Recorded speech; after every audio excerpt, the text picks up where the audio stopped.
Friends, શું તમારે પણ આ ગરમીમાં પહેરવા માટે પ્યોર કોટનના ડ્રેસ મટીરિયલ લેવા છે? તો આજે અમે તમારા માટે ખાસ નવા ડ્રેસ મટીરિયલના ફેબ્રિક લઈને આવ્યા છે. પ્યોર મલ કોટનના ફેબ્રિક રહેવાના છે.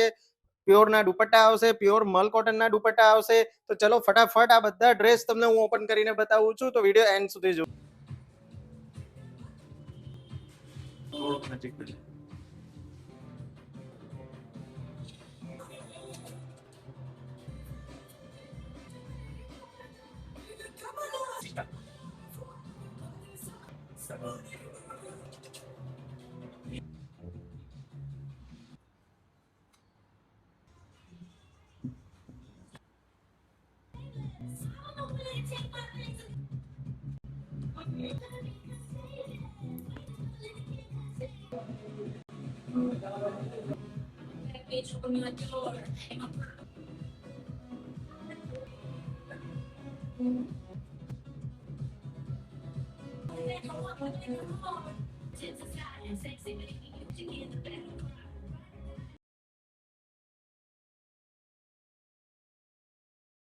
સો ફ્રેન્ડ્સ, નીચે નંબર આપેલો જ છે. આમાંથી તમને જે પણ ડ્રેસ ગમે એનો જલ્દીથી ઓર્ડર કરી દેજો, કેમ કે લિમિટેડ સ્ટોક છે અને આવું જ કલેક્શન જોવા માટે અમારા આઈડીને લાઈક, ફોલો અને શેર કરવાનું ભૂલતા નહીં. Thank you.